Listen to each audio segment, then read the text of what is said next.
अफगानिस्तान में तालिबान राज आने के बाद से लगातार कई ऐसी चीजें हो रही हैं जिसे जान सुनकर हर कोई हैरान रह जा रहा है। पहले तालिबान राज में ट्रेनों का चलना, उसके बाद तेल के खनन के लिए लगातार दूसरे देशों से संपर्क में आना और अब तालिबान राज में ही लगातार दुनिया के कई देशों को अफगानिस्तान से चीजें निर्यात कर रहा है और इसे तालिबान अपनी एक बड़ी उपलब्धि के तौर पर देखता है।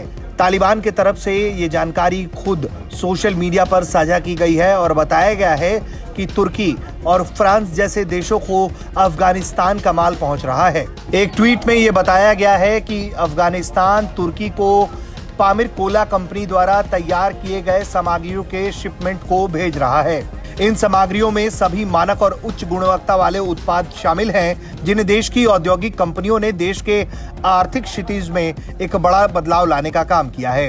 इस जानकारी को साझा करते हुए तालिबान की तरफ से कहा गया है कि उनका पूरा लक्ष्य इस बात पर केंद्रित है कि अफगानिस्तान को एक निर्यातक देश में बदला जा सके। वहीं इस मौके पर यह भी ट्वीट करके जानकारी दी गई कि पामिर कोला कंपनी के द्वारा फ्रांस को भी कई तरह के सामान निर्यात किए जा रहे हैं। इन पैकेजों में देश के विभिन्न फलों के रस, कोल्ड ड्रिंक और दूसरे उत्पाद निर्यात फ्रांस को किए गए हैं।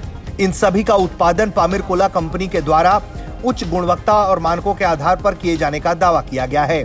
इस तरह के कदमों से निर्यात को मजबूती मिलेगी, ऐसा तालिबान मानकर चलता है। जिस तरह की ये जानकारी सामने आई है, उससे ये लगता है कि धीरे धीरे तालिबान दुनिया के अलग अलग देशों के साथ अपने संबंध को सामान्य कर रहा है और दुनिया के कई देश अब धीरे धीरे तालिबान राज को स्वीकार भी करते जा रहे हैं। अफगानिस्तान की सत्ता में तालिबान को आए अब 2 साल हो गए हैं और अब तालिबान धीरे धीरे करके अपनी आर्थिक स्थिति को मजबूत करने के लिए दुनिया के कई देशों से संपर्क साध रहा है और उनके साथ कारोबार को शुरू करने की कोशिश कर रहा है।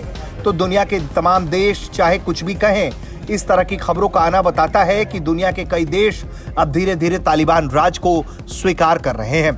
ब्यूरो रिपोर्ट, भारत तक।